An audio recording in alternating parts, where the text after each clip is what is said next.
Party ఆలోచనలు, party విధానాలు ప్రజలకు అర్థమయ్యే రీతిలో ప్రత్యర్థులకు ధీటుగా వాళ్ళ దీనికి మించి ఎప్పటికప్పుడు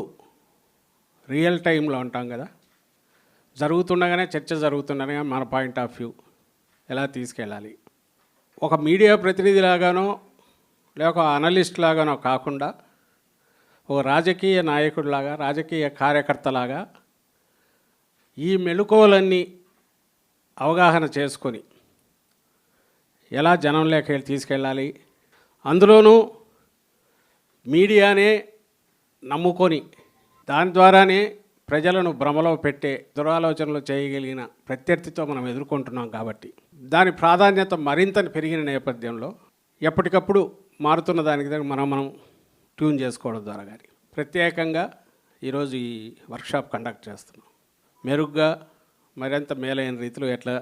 డెలివర్ చేయగలమని మీరు అవగాహన చేసుకోవడానికి ఇది కొంతవరకు ఉపయోగపడిన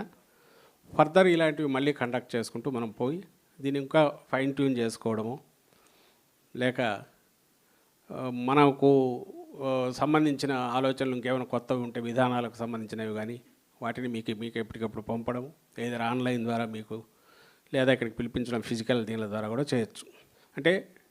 ఒక జర్నలిస్ట్ దగ్గర నుంచి ఈ వైపు టేబుల్కి ఇటువైపు నుంచి చూస్తే ఒక పొలిటికల్ పార్టీకి అవసరమైన వీటన్నిటిని దానిలను పొలిటికల్గా డెలివర్ చేసే రకంగా పార్టీ దీంట్లో ఒక టీంను తయారు చేసి రాష్ట్ర వ్యాప్తంగా కూడా దానికి తగినట్టు సోషల్ మీడియా టీం కూడా లీడ్ చేస్తున్న వాళ్ళతో కోఆర్డినేట్ చేసుకుంటూ వీళ్ళందరూ కలిసి ఒక గైడింగ్ ఫోర్స్ లాగా ఉంటుంది. ఎగ్జిక్యూట్ చేసి ఫీల్డ్లో తీసుకుపోవాల్సిన వాళ్ళల్లో రాష్ట్ర స్థాయి అధికార ప్రతినిధులు అయితే ఇక్కడే ఉంటారు, అనుబంధ సంఘాల రాష్ట్ర స్థాయి అధికార ప్రతినిధులు కూడా డైరెక్ట్ టచ్లో ఉంటారు. ఇప్పుడు స్మార్ట్ ఫోన్ వచ్చి అదే చేతిలో ఆయుధం అయ్యాక ప్రతి వ్యక్తి తను ఒక ఒపీనియన్ మేకర్ అవుతున్నాడు, అంటే ఒక ఒపీనియన్ తయారు చేయగలుగుతున్నాడు, ఇన్ఫ్లుయెన్స్ చేయగలుగుతున్నాడు వాళ్ళ కెపాసిటీని బట్టి. దానికి ఎవరో మనం పదవి ఇవ్వాల్సిన అవసరమో ఇంకో పార్టీలో పదవి కూడా అవసరం రావట్లా.